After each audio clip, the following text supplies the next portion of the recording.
Welcome back to the Done Deal show. Brian Mbeumo will become a Manchester United player. The deal is now agreed between the two clubs. We're delving into that.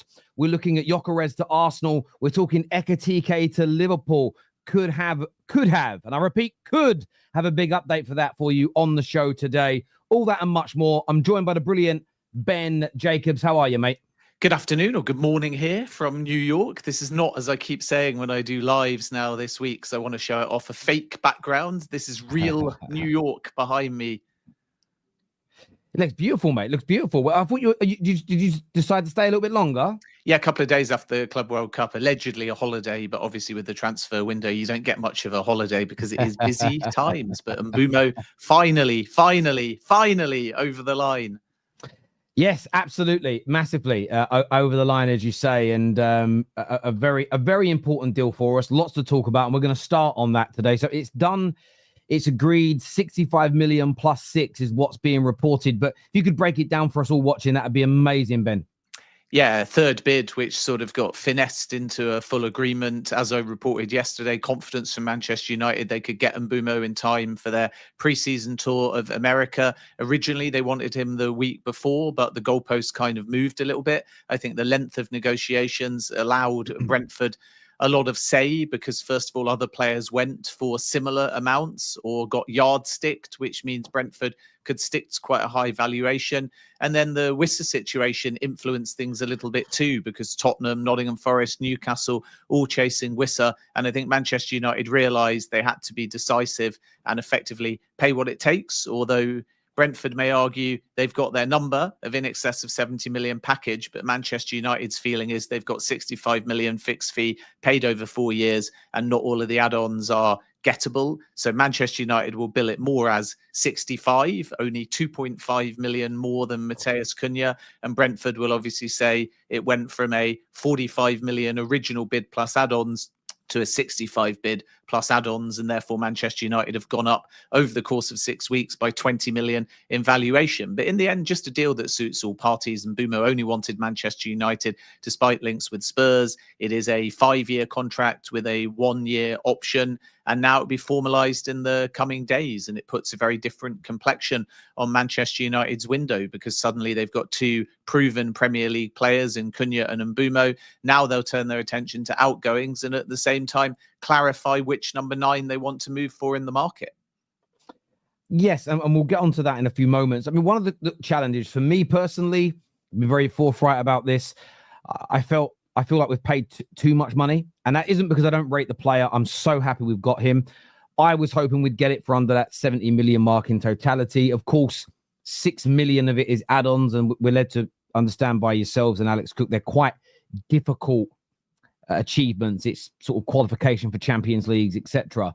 So there's a lot of United fans that are angry that it took 7 weeks to end up just paying 65 million pounds. Do you understand the frustration Man United fans are feeling? Or do you still, there are some United fans that believe there is some method to this madness, being difficult to negotiate with, not just rolling over straight away? Will that pay dividends for United in the future? What are you hearing out there in the football world? Yeah, I think the point is Manchester United want to be disciplined. So the bid that they placed yesterday was always going to be effectively a final bid. It's not to say that if there were parts of the deal, as has proven, that needed a little bit of shaping, that they would immediately walk away. But if Brentford had countered and said it's now 75 because you've got urgency and other players are going for big money in the market, then Manchester United would have walked away. And there is definitely a new approach towards trying to protect themselves in the market and not always have a Manchester United tax. Regarding how long the deal has taken, I think that is also because Brentford have been tough negotiators. I don't think it's only on Manchester United kicking their heels. And the other aspect in all of this is just that in the period the negotiations took place, a fair amount of things changed. So when it first started, you can understand why Manchester United were far more bullish, because Mbeumo only wanted Manchester United. By the end of the negotiation, even though they're not all like-for-like profiles, you got Noni Madueke at 52, Anthony Elanga at 55, Morgan Gibbs-White release clause at 60. So there is a push sometimes from selling clubs to ask for a little bit extra, knowing there's other targets out there either available or locked in deals that you can point to. Then add the fact that Wissa suddenly was getting approaches, and Brentford's desire is not to lose Wissa and Mbeumo unless they get crazy money now for Wissa in the same window. So Manchester United didn't face competition, but then suddenly they did, through a very indirect way, but it still was competition, because you have this mad race all of a sudden to try and get Mbeumo done quickly for pre-season and before anybody formally bids anywhere close to Brentford's valuation of Wissa. Otherwise, maybe there was a danger they accept Wissa first and then the Mbeumo deal becomes even harder. So urgency led to the deal eventually getting done quickly, and maybe Manchester United paying a little bit more than they first expected. But at the end of the day, once the season kicks off, and Bryan Mbeumo plus Matheus Cunha are in Manchester United shirts, I don't think anyone will be talking about 6 weeks. And that's the point of the window. Maybe there's a debate over the valuation and the final fee. Bottom line, 2 proven Premier League goal scorers with quality that can slot straight in, and nobody, once the first ball is kicked of the new season, is going to be saying, why did it take 6 weeks instead of 5 weeks? So this get it done today, tomorrow, the next day is kind of a social media narrative. And from the perspective of clubs, they do take a bit more time. Liverpool are in meticulous negotiations with Frankfurt. Everyone moaned and had a meltdown about Victor Gyokeres, which is still being finalized even now. And part of that was because there was this wrong narrative of, why don't you just pay 5 million more? And yet the reality is, Andrea Berta kind of got Victor Gyokeres for 5 million less by waiting. With Manchester United, yes, the price has gone up, but they're pleased with the payment terms. As you rightly say, not all the add-ons are necessarily gettable, or if they are gettable, you're happy to pay them because it comes with club success. Yeah. This will be a deal in the end that I think suits all parties. Brentford have had their valuation met. Manchester United have got their proven Premier League player. Ruben Amorim has got his 2 number 10s. And now there can be a focus on outgoings and turning attentions to finding a number 9. Look, and I think that's very important for me. Look, I'm frustrated with the timing. I'm more frustrated with the price because, again, I think my point of view, Ben, and it's one of these things. I was listening to a podcast yesterday about ideas, and it was saying how in life you shouldn't be married to your ideas. And I thought it was quite cathartic to listen to, that you should think about them and put them out there and do thought exercises, but always be open-minded to them being wrong. It was actually a podcast. I listened to podcasts not about football. It was all about science, actually, and experiments. It was very, very interesting. And I thought a lot about my thought process and how much I want the right profile player, the right profile of player first. Then I want it at the right price, because I think you'll agree with me on this. United have probably overpaid by 300 to 400 million pounds on players in the last decade, which partly leads to us having less money now. So I want us to get the players at the right price. But then I suppose that valuation is a little bit misleading, because we all, in my group chats for the Football Terrace, some people think he's not worth more than 50, some people think he's worth 80. So whose valuation do you go with? And then the timings of the deals, I want to see United get better. That all being said, if Mbeumo next season is put in, or Mbeumo, every day I get told something different. Let's go with Mbeumo. if Mbeumo next season scores 17, 18 league goals, and he does that every year, and we improve as a team and we're winning again and we're growing, in 2 years' time, nobody's going to remember it took 7 weeks. Nobody's going to remember the price. And that's the beauty of equally, you can get a transfer for 40 million. Go, that's a great bargain. They flop and you hate the guy in a year's time. So you are right. In the grand scheme of things, it matters what they do on the pitch. We can discuss and debate the deals until we're blue in the face. The pitch is where most fans are going to put a lot of their attention into. We have a super chat here, Ben, that says that, can you ask Ben to confirm the pronunciation of Mbeumo, please? Yeah, I mean, I say Mbeumo, and that's because there's a Premier League video from his time at Brentford at the beginning of last season where that is his pronunciation. I know those that live in Africa say there's kind of a W in there, so it's sort of Mbeumo, but I say Mbeumo because that is like for like how he pronounces it. Maybe he's anglicized it a bit in a video that he did for the Premier League, and now in a red shirt of Manchester United, he'll do the same. So when that video comes out, I might post it on social media. I understand there's about 1,000 different pronunciations. It's the same for Sesko or Sesko too, but I just listen to the player say it in the video, which is distributed to commentators that work within the Premier League.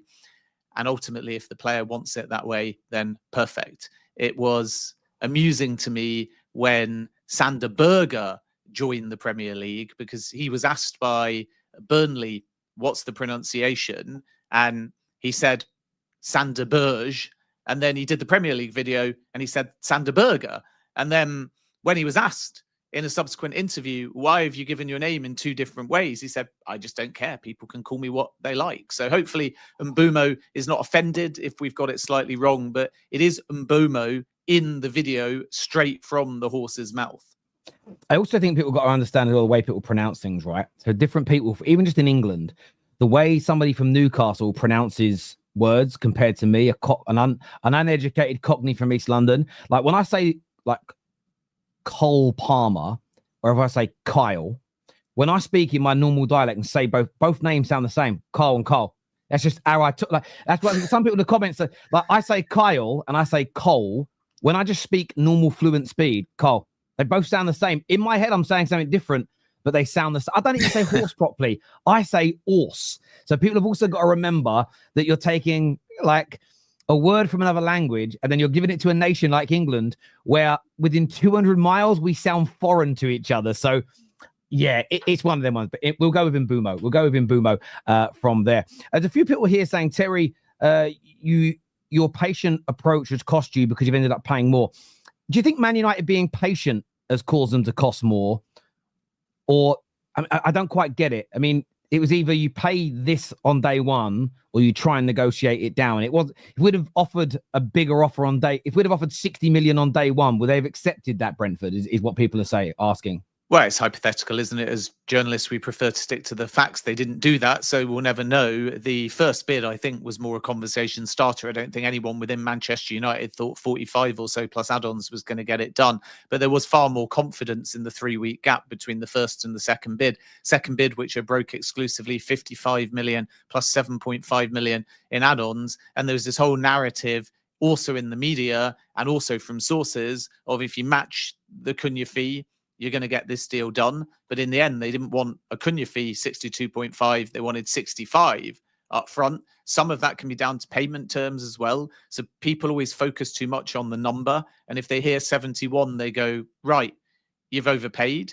But it's like you or me. We might want to buy something expensive and spread it over 4 or 5 years. And actually, the extra cost in doing that makes it more palatable on the books. Or alternatively, there could have been a deal for 62.5 million, but maybe it required 3 payments like Matheus Cunha. Maybe it required 1 or 2 payments. So the structure for this deal, as I constantly say, I know I sound like a broken record, more important than the number, because fans cling to a number because it's black and white and they go, God, 71 million. How did we not get him for 65 million? But actually more important to that is, are your add-ons only going to be paid with success, as opposed to a simple amount of appearances or goals? And then in addition to that, have you given a sell-on clause or not? Because that can be all money in your back pocket if there's no sell-on clause. And as importantly, what are the payment terms? And clubs like Manchester United would rather go up to 65 and get it in 4 than have everybody celebrate a 60 to 62.5 million deal, but suddenly have to pay that in 1 or 2 installments, because 4 installments divided by that number, not that much more in terms of your annual outlay, but the division allows it to be palatable on the books per financial year, which may be the difference between them then going out in the market and signing 2 or 3 more. And if you look at them pushing this deal into the new financial year, Cunha's contract starts on the 1st of July. So the first of 3 installments to Wolves are also in this next financial year, 25-26. And that effectively means that Manchester United will be PSR compliant because neither of these fees have gone into the last financial year. And because they've got Matheus Cunha in 3 and Bryan Mbeumo in 4, they still have a little bit of money to spend. So they're not necessarily going to have to wait for the outgoings. By the end of the window, they'll need those outgoings for sure to balance the books. But I don't sense now with these terms that Manchester United will definitively have to wait for your Rashfords, your Antonys and so on to go.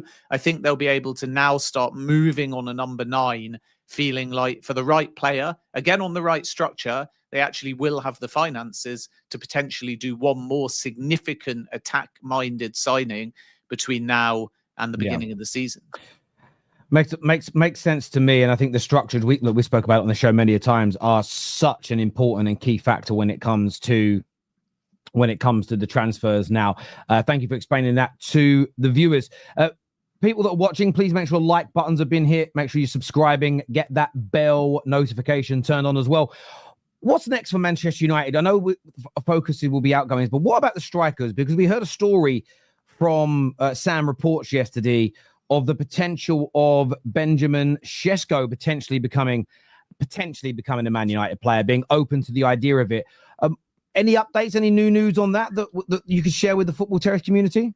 Yeah, I smiled because that story for Gimme Sport, who I work for, came out after my own reporting, which was that Sesko might still be one to watch for Manchester United, only because they'd looked at the player 12 months ago. Challenge is that Arsenal couldn't get that price down from 83 million plus to 70 million or so. And unless Leipzig dropped the price, Manchester United wouldn't be able to advance on that. But there is a possibility that Sesko wants to move to the Premier League. Doesn't look like he's going to get Arsenal now because of the Victor Gyokeres situation. And therefore, Manchester United and even potentially Chelsea could be ones to watch for Sesko. I say Chelsea very cautiously because they categorically ruled out Sesko because Nicholas Jackson and Liam Delap are too similar. So as of now, with Jackson at the club, Sesko and Chelsea won't move. But the doors maybe just slightly open a fraction, simply because if Jackson departs, Chelsea will have to then decide, are we going to go for a more Morgan Rogers type profile, a Garnacho type profile, or a traditional number 9? And it will be informed by whether both Nkuku and Jackson leave or just one of them.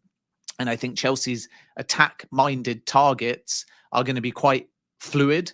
And we're not going to hear a consistency yet in what the profile is they're really looking for, because João Pedro can play 9 or in a more versatile position. And at the moment, they've got 3 9s in Nicholas Jackson, Liam Delap and Mark Guiu, although the latter might be loaned with Ipswich, very interested. If Jackson and Nkuku go, they've pulled out one of their traditional 9s. They've also pulled out a more versatile player in Nkuku, but they have João Pedro, they have Esteval Willian, they have Jamie Gittins. So it's hard to understand the direction of travel for Chelsea at the moment, simply because if they bring in Garnacho, they've got Gittins, but they may think 2 on that left-hand side with Tyreek George out on loan is fine. And then Giovanni Quenda arriving in a year's time. If they bring in a more central player for Nkunku, where's João Pedro going to play? If Jackson departs, does that mean that the 9s become João Pedro and Liam Delap? It's pretty fluid. And then naturally with Morgan Rogers, Villa think that he's untouchable, but Chelsea definitely have an appreciation there. With Man United coming back to the list of targets, yes, Sesko could develop, but it hasn't yet. But he's definitely been on their list and for quite some time. There is still a possibility that Ollie Watkins comes into the fray as well, depending on Villa's price and perspective. He's been discussed internally.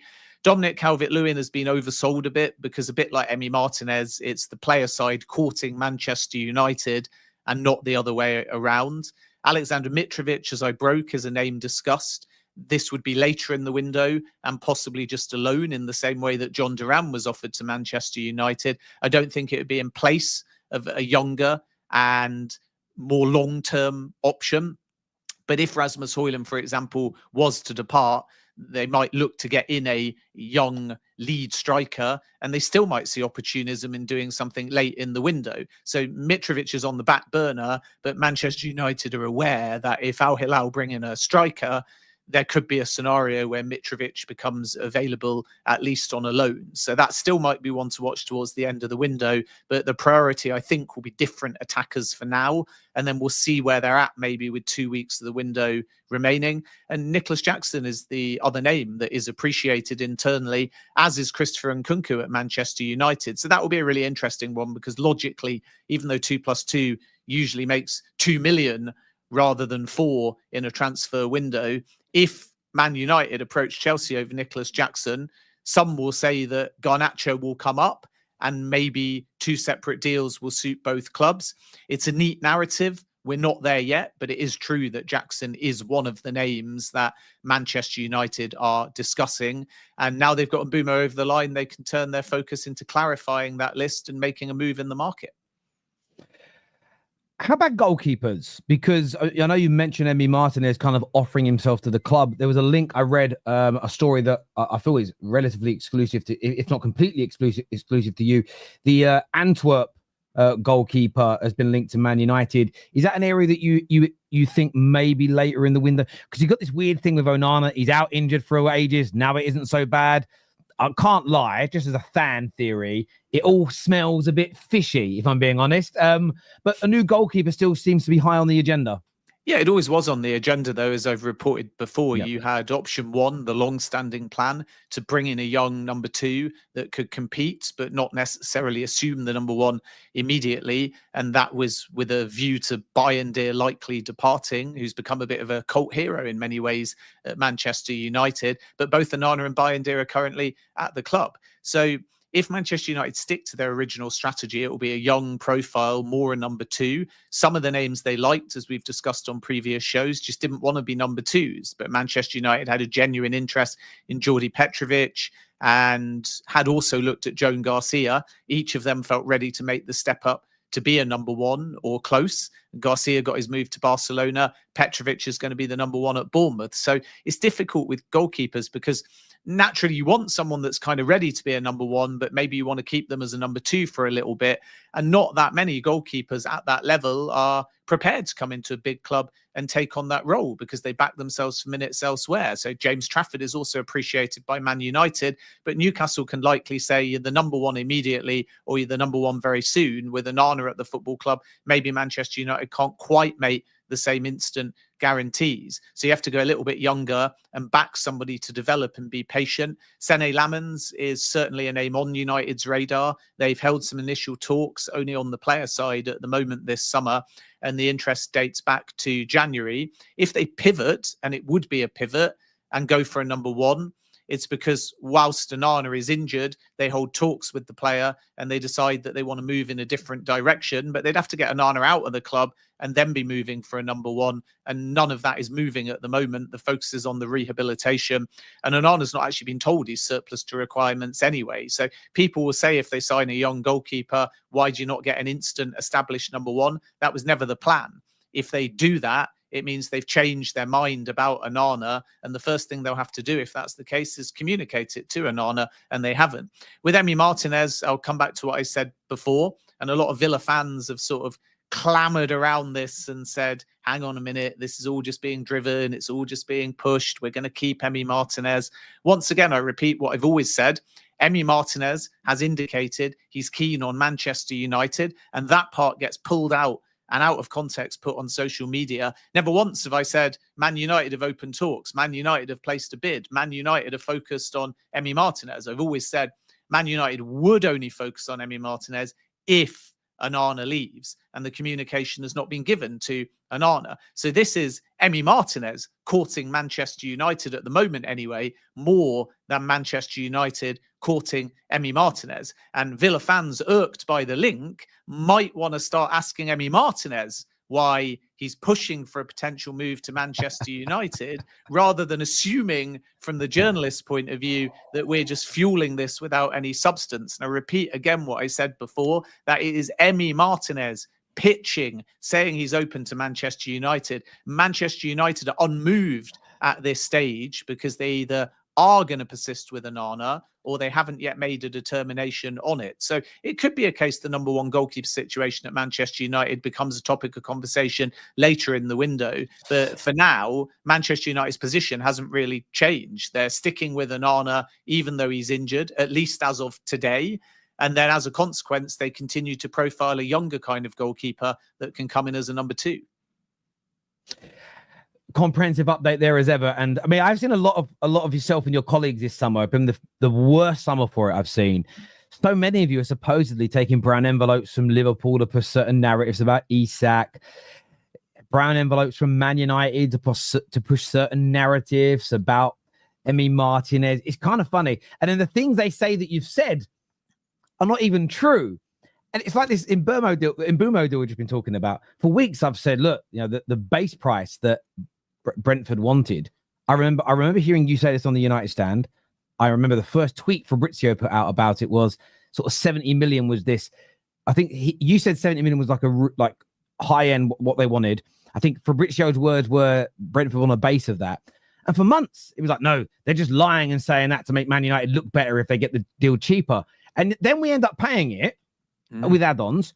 I can't believe we've folded and paid Brentford what they want. But you said that wasn't what they wanted. You said it was a lie. It's all a bit strange. The online world is a little bit strange, Ben. I can't lie. The online world is a bit strange. But also, the thing about these fees is payment terms and structure again. So there would have been a way of doing Mbeumo for under 70 million with a different structure, obviously. So if the deal is 4 payment terms, naturally, if you're offering 1 payment term, you're going to get the overall package down. So it's not really about the number. People want to have a fixed number in their head because they feel when that number's been hit, the deal is definitely going to happen. But the goalpost can move. It's no good whatsoever even offering 100 million for Bryan Mbeumo if you want it paid in 100 installments. They'd much rather take a deal at 55 million in one installment. And I still think there's a profound lack of understanding because people don't want the context. And because what I'm saying doesn't make a neat social media post. Ben, people want to live. Sorry to interject. I'm so sorry, mate. But people live in the net spend world, and net spend isn't real in that basic sense that it's made. As you've just said, you could offer Brentford £150 million for Mbeumo, but say we're paying it in 20 installments over 20 years. They are less likely to say yes to that. Yes, they can show it as 150 million on their accounts year one. It will look great. But there comes a point when they need the physical cash, and to spread it over 20 years is almost futile. And I know that's an extreme example, but as you say, it proves the point. City back in the 8-9 years ago, they were getting a lot of players in at 50 and 60 millions, less than everyone else, because they were offering cash. They were offering straight money up front, so they got the players cheaper. But people pick and choose when they want to understand this, because I think banter plays a big part, mate. But I think also you have to understand that with the payment terms, a club will often request through their own kind of credit facilities a upfront payment of the fee. So they have the cash flow and then they'll continue to pay it off. But you have to be able to show that you can underwrite that. And it's difficult sometimes, particularly when you're actually dealing with foreign transfers or Saudi. I know a lot of clubs that have done big deals to Saudi and then have had it paid in, let's just say, 5 installments, and have gone and have taken the fee up front in one lump sum, but then have had to show that the actual club that they have sold the player to can underwrite that and can prove that they are going to follow through at their end, because somebody still has to pay back that holding company, and it usually is going to be the club that's bought the player. In other words, if you do a deal directly club to club, then you can go to a third party, you can persuade them to give you all of the money up front, and then your club that are buying the player may pay the same installments agreed, not to you directly, but to a third party. And I know that this was definitely the case also with the Bradley Barcola deal, which helped Lyon, where PSG helped facilitate an underwriting of that deal to help Lyon, which ultimately has been beneficial to keeping them up in the league.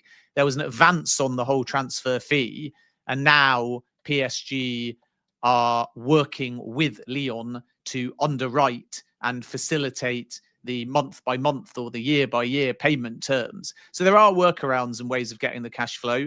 And again, I know we're going into micro detail here, but I think it's important that people understand that the final number is nothing without the structure of a deal. Fair. Viewers, make sure you've hit the like button. Make sure you are subscribing. Make sure you've got all of that done. Moving on from Manchester, we've got some super chats to come back to. So we will come back to your super chats, people. Moving on slightly from Manchester United. What's going on as far as you're aware with the Arsenal situation with Gyokeres? Because it was about a week ago now, well, Sunday, when there was the agreement in principle that was announced, and the Arsenal fans are getting a little bit restless again. Why isn't the here we go come? What's your understanding? Is there any chance of it breaking down? Is it any word of that? Or is it just a case of structural situations and it's on its way? Yeah, Sporting are tough negotiators. Again, it comes down to the structure. They want the add-ons to be easy. So there's kind of an agreement on the final fee, as I exclusively revealed, 63.5 million euros, 10 million in add-ons. Those 10 million in add-ons are being finalized. And once they're finalised, the expectation is that the deal will be done. But there's a meticulous negotiation ongoing. This deal I expect to happen, barring anything utterly crazy. And the reason for that is because as soon as the agent waived the commission, it suited Sporting and it suited Arsenal. And that's why I think this deal will eventually get done. But it takes a bit of time because Andrea Berta is equally as bullish and stubborn in a negotiation. And I'm kind of surprised because Arsenal fans naturally are hugely ambitious, massive respect for them and their club. But I've reported all along that Arsenal's window would only get going in the new financial year from the 1st of July. They'd lined up Zubimendi, they'd brought in Norgard, they'd secured Kepa, they've signed Noni Madueke that's only pending the official announcement. They've pretty much got Gyokeres over the line. They have Ethan Nwaneri all smoothed out now, despite a few bumps, and that's going to be a renewal. They'll likely turn their attention to a central attacking midfielder. They might explore the left wing still, depending on whether one of Gabriel Martinelli or Leandro Trossard goes. So this is kind of an unprecedented window for Arsenal. And okay, not everything is over the line yet, but we don't have any indications that Gyokeres is going to collapse, Gyokeres is going to fall through, Gyokeres is going to have another bid come in or anything like that. And the beauty for Arsenal is that with many of these targets, they've not had that much competition. Real Madrid never moved for Zubimendi. Norgard was very smooth. Arsenal were the only club in for Madueke. No one else was bidding for Gyokeres or Sesko when Arsenal were in concurrent negotiations. Nobody's placed a bid for Eze yet. Rodrigo hasn't decided on his future. So they've had quite a clear run. Then if you add the volume of business and what will be the total spend at the end of the window, for me, and I know I'm not an Arsenal fan and I respect supporters that are more emotion driven because maybe that's a gauge of the true reality of reading the room, whereas I'm a journalist, so I try and stay boring and neutral. But I can't see that much difference between Liverpool's window and Arsenal's window, assuming Gyokeres and one more box office name comes in either attacking midfield or left wing. Both of the spends are going to be £250 million or more. Both of the volume of business is going to be 6 or 7. Both are going to got a striker in that they want. Both are going to have strengthened the spine of their team. Both have got what they consider relatively good value on certain deals. Zubimendi certainly a very attractive release clause. So I think if you judge Arsenal at the end of this month or when the first ball of the Premier League season is kicked or ultimately at the end of the window, it will all actually make a lot of the noise, a lot of the complaints in hindsight look a little bit premature because I think come the end of the summer, Arsenal are going to have an outstanding window. And at the moment, I have no indication to think that Victor Gyokeres will not get over the line. Viewers, give us your thoughts, give us your opinions. I agree with you on the Gyokeres situation. I also agree. I often get called an Arsenal simp because I don't, even when I criticize them, I'm not using big enough pejoratives. I think when I discuss them, but I don't think they're in a bad window at all. I didn't like the Noni Madueke deal, and that's a fan talking.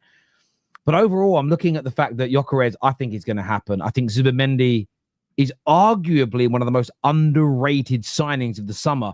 I just can't believe it hasn't had the fanfare that the other deals have done. I think Norgard at 9 million is going to impress a lot of people.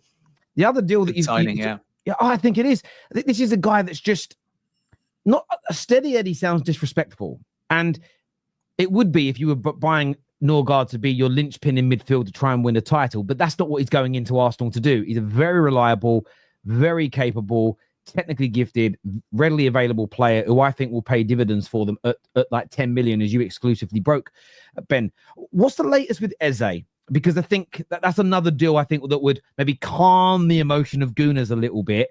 Is that something that's progressed anything? I mean, you exclusively broke on the Football Terrace, which is very kind of you, that was one to watch. And then within a week, it exploded. Has that moved forward at all anymore in the last week or so since we spoke? This move forwards on the player side, and I expect an approach to Crystal Palace. Timing is everything. Steve Parish has been in New York. Crystal Palace are putting together their appeal ahead of likely going to CAS. And that may impact certain things too, because if you get Europa League football, the money's a little bit different and potentially they could point only to the release clause. Maybe if they end up in the Europa Conference League, where they are at least provisionally at the moment, there's a different financial consideration. I think Palace need to sell somebody. Their preference is Mark Gahey, because they know he's not going to renew, and therefore they'd rather sell him now and try and pull off a highly ambitious swoop for Ousmane Diomande at Sporting.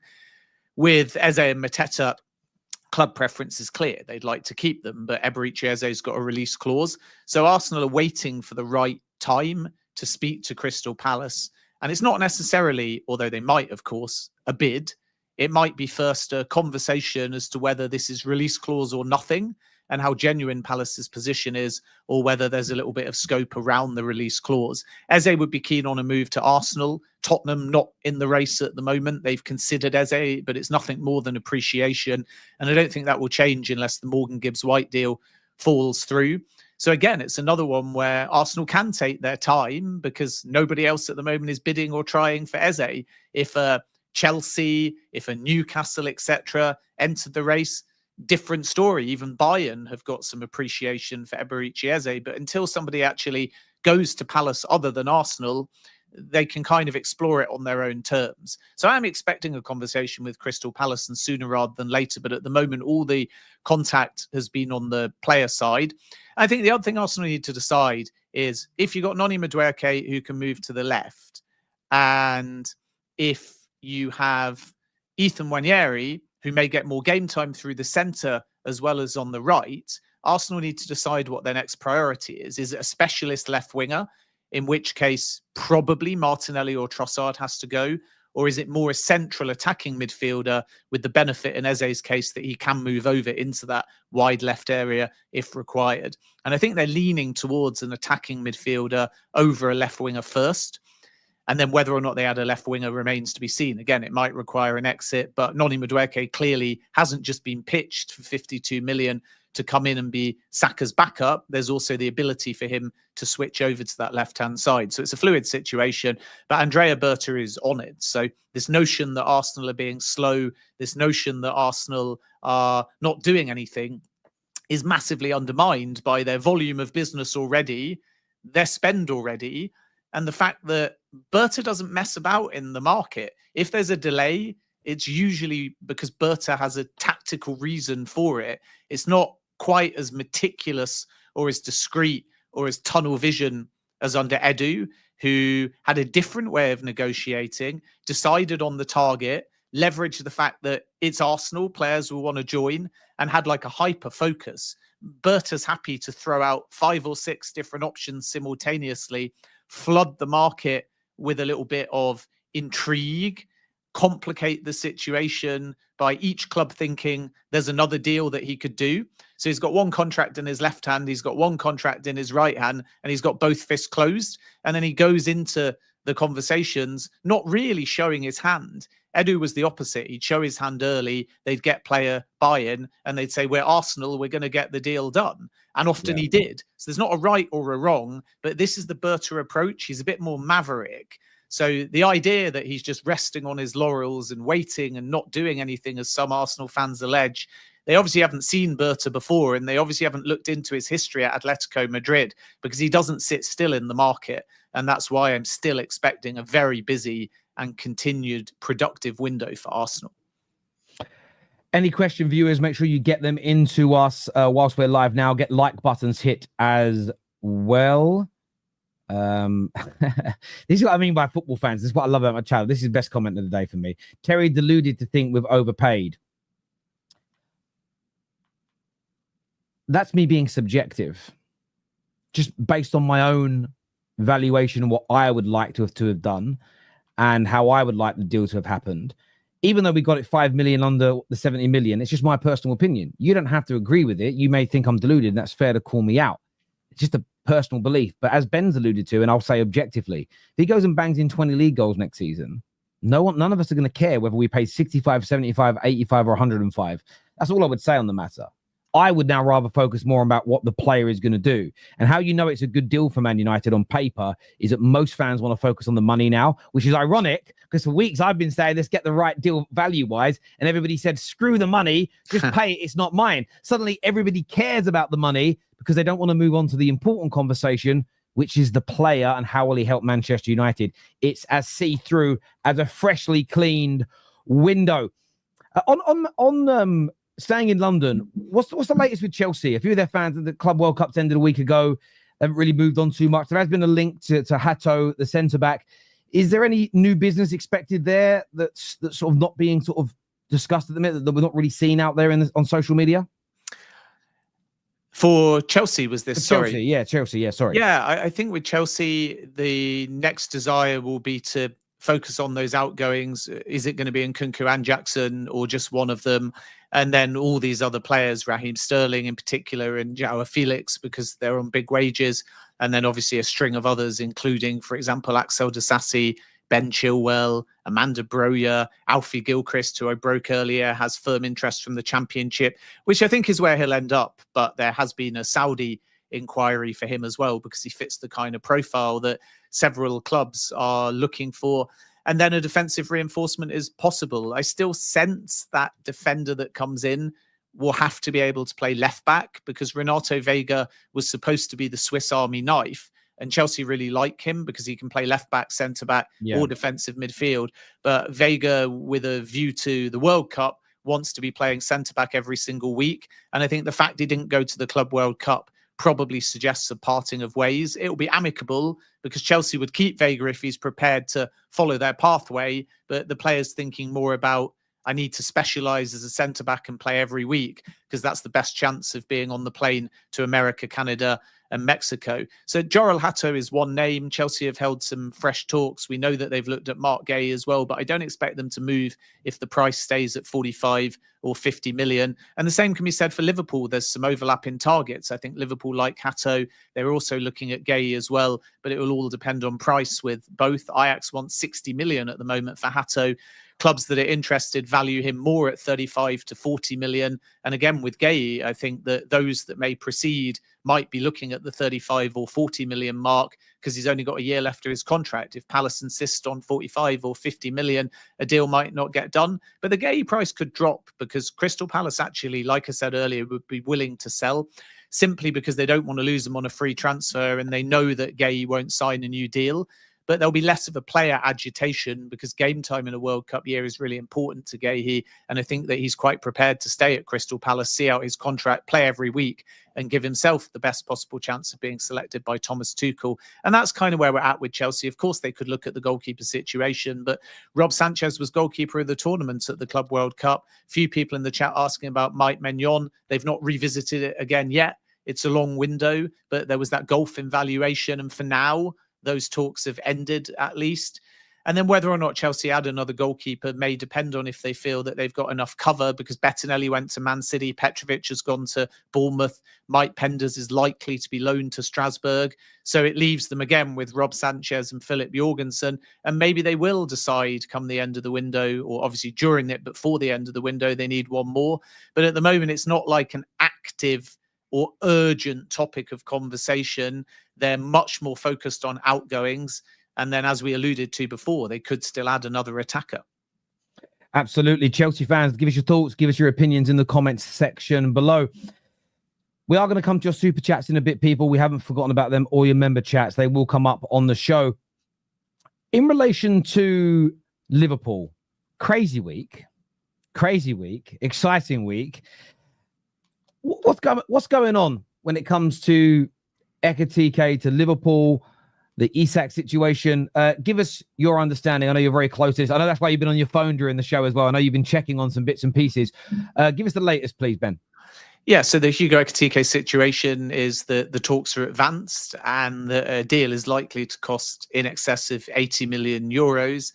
Liverpool are optimistic, but Frankfurt are meticulous negotiators. I got the sense yesterday that these advanced talks may drag on to the weekend, so we're not quite there yet. But Ekitike has agreed a 6-year deal, and a breakthrough could obviously come any minute at any time. But certainly as of yesterday, when I last made checks in the evening, the feeling was that maybe it would take a few more days and it would run on into the weekend. It's all very positive. Liverpool have got a good relationship with Frankfurt, but they are quite meticulous negotiators. And I think we're going to get to the point soon where there is an agreement in principle on the fee part, and then you've got to work out the structure and the add-ons, and is there a sell-on clause, etc.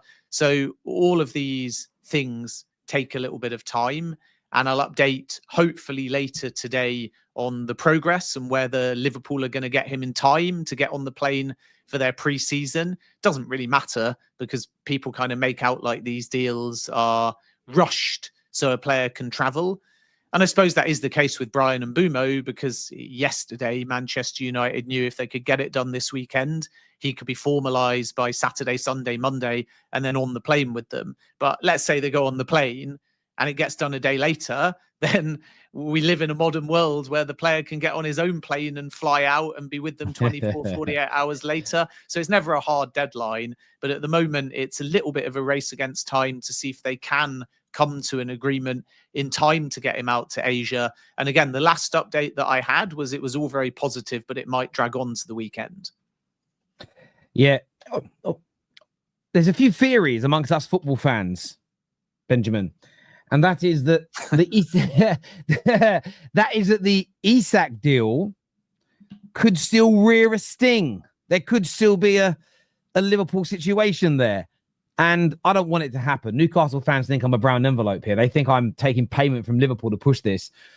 Is that plausible still, or should it be considered done?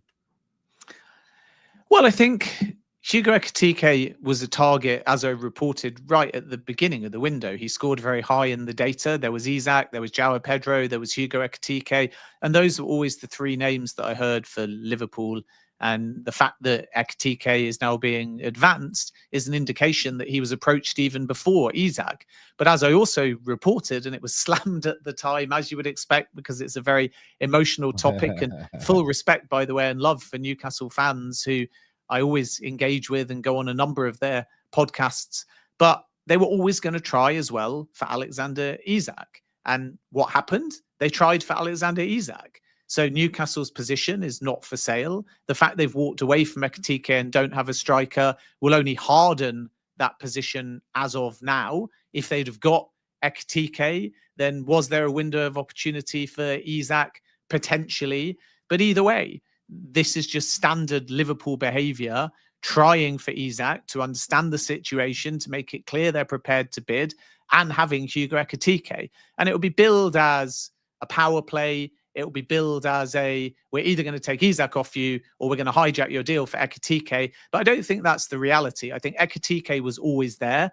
And Isak, by the way, remains a Liverpool target. So are they going to sign Ekitike and Isak? Well, that would be crazy. Are Newcastle going to change their perspective now they haven't got a striker in? No, not at this point. Could Isak sign a new deal? Yes. If he doesn't sign a new deal, and Newcastle in a really strong position, absolutely, because he's contracted until 2028 and he's well paid. But will there come a point in time when Isak is available on the market in future windows or at another time? Yeah, absolutely. And I think Liverpool know that, and they may return at some point. But for now, the focus is genuine on Ekitike. This is not a ruse to line it up, to get it ready to be signed, and then go back again to Newcastle and go, we're formalising this tomorrow unless you sell us Isak. But if there comes a point where Isak's available, he's still the number one target for Liverpool, whether that's today, tomorrow, next week, next month, next year, whenever a window is open. So this was very genuine from Liverpool. They had to understand the Isak situation, and they had to move quickly on Ekitike because Newcastle were also genuine and were there. I think people think it's a game, but Liverpool don't get sucked into this noise. And actually, despite suggestions that PIF in particular and Yasser Al-Rumayyan, the Newcastle chair, were irked and annoyed by the approach, that's not my understanding. Richard Hughes and Eddie Howe have a fantastic relationship and are in contact regularly, and they know each other obviously from their time at Bournemouth. In addition to that, PIF are not annoyed by somebody making a respectful inquiry or even a bid, because that's football. And if they want to turn it away, they turn it away very quickly and they reiterate their stance that the player's not for sale. So this narrative out there that PIF are annoyed because somebody dared to bid for one of the best strikers in the world, even though they can just turn it down and say, go away. And alternatively, this suggestion that somehow Liverpool only went for Ekitike to get one over Newcastle either way. It's nonsense. Ekitike has always been there. Isak's always been a dream target. They're obviously going to get one of them. It's looking likely that that's Ekitike. So add all of that up, and it's just Liverpool sticking to their strategy, sticking to their plan, which was twofold. Number one, try for Isak. Number two, advance Ekitike. Number three, decide which one is feasible. Number four, get the deal done quickly. And this is Liverpool all over. They've had a fantastic window and they're going to get one of their top targets. And it looks like that will be Hugo Ekitike. Just also a bit of breaking news for you as well, away from that topic. My understanding is that Spurs have entered the race along with PSG for Illya Zabarnyi, which is a very interesting development. We know that Tottenham are looking to strengthen with a defender, even though Christian Romero is expected to stay now and might get a new deal. But this is just a breaking development that I've got wind of.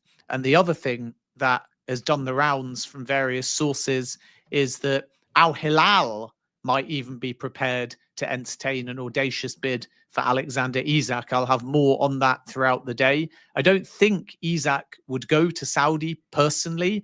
It presents a very interesting negotiation because if, as wrongly alleged, Yasser Al-Rumayyan is irked by Liverpool making an inquiry, then what on earth is he going to do if his very own PIF make an inquiry for a Newcastle United player? But that one anyway has done a little bit of the rounds from sources, and I think it's concrete in the sense that Al Hilal want to be ambitious. They tried for Benjamin Sesko. They attempted to sign Victor Osimhen, but I'd be surprised if Isak wants to go outside of Europe again in a World Cup year. But don't be surprised in the coming hours if we hear Zabarnyi and Spurs and even some kind of development on Isak and Al Hilal, even though at the moment I'm led to believe that that's not something Newcastle want to sanction.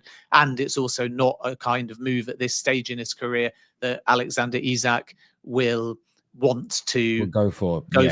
And the other bit of news I've got through colleague Tom Bogart is that Leicester City are set to make a bid for Josh Windass. Oh, big up. I met Josh's dad in a lift. Great guy, Dino. He really is. I swear he's his dad, right? And when I say that, they are related. Speaking of relations, I was watching the ladies, Sweden versus England last night, and then she came on, Rebecca Blomqvist. I was like, oh, that must be Jasper's daughter, and it was. I like it when you get these names from my childhood come up. It's always very, very nice indeed. But yeah, the whole thing about the Saudis being angry that people are bidding for their players. I know they're very rich and they're richer than everybody else's owners. People don't realize that these billionaires, it doesn't matter if they're from the Middle East, America, Australia, or Mars, they all rub shoulders at so many, like there's not a lot of them, right? They're all quite close in some ways. They all kind of know each other.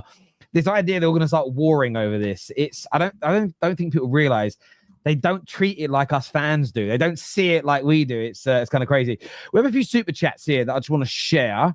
First one says that did Sesko say he wants United? I read this somewhere yesterday. No, I'm not aware of Sesko picking a preference. I mean, he followed Arsenal, and 2 weeks ago he wanted Arsenal. So I don't think he's out there saying, this is my preferred club. I just think he's interested in a move to the Premier League. We'll have to wait and see if it develops. I wouldn't overblow the Manchester United and Sesko links yet, partly because of the price and partly because of the fact that Manchester United have waited until after Mbeumo to focus on their number 9. This is a question also from Adele that says, does Ben think we will postpone the rest of our business to January? This question stems from is a fan theory in the Man United fan base that this is it. This is us now. There'll be very little more business done for the rest of the summer. Outgoings, ingoings. It will just pretty much be this is going to be the squad. Is that what you're hearing? For Manchester United? Yeah, fans believe this. This is something that's being pushed by some of the biggest Man United fans on the planet. Well, I think they're going to bring in a number 9. They're going to bring in a goalkeeper of some sorts. They might bring in a fullback. They started talks along with Milan for Pervis Estupiñán. They might do a budget midfielder. As I've mentioned before, Wilfred Ndidi's been discussed as a squad player. Frank Onyeka as well, who might be free to leave Brentford even after Christian Norgard.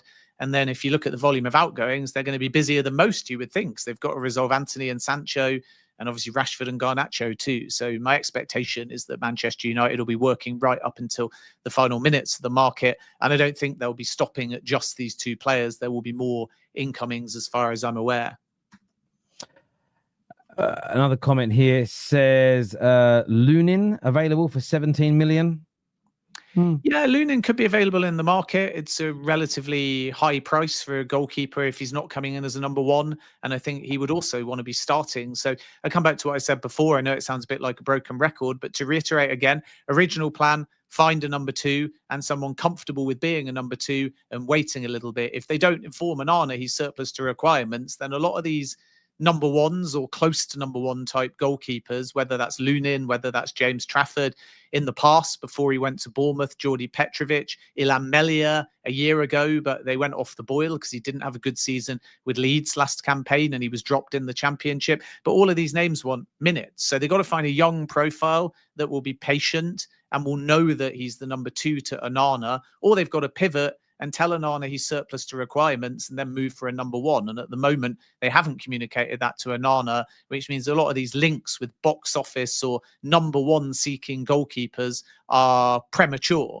and something first has to give with Onana. There we go. Look, I want to thank every single person who has tuned into the show today. It means a great deal to us. It does. Ben, always a pleasure. Thank you for coming on and breaking these deals down and letting us know what is what. I'm live again at around 4:30 today, a slightly later Straight Facts. I've got to go. My kids are doing a colour run where they get paint from them. Yeah, that should be. There's one for the dads. I said I'm not doing it because I've got to come back and work. But yeah, I've got to go and watch my kids do that as they're breaking up from school and having a bit of fun. This is going to redirect you to Footy Judge Mo's channel, so go and support my brother over there. But Ben, as ever, my friend, thank you for coming on. To the viewers, you're absolute legends. Take care. Goodbye. God bless. And we're going to see you all again very, very soon. Peace.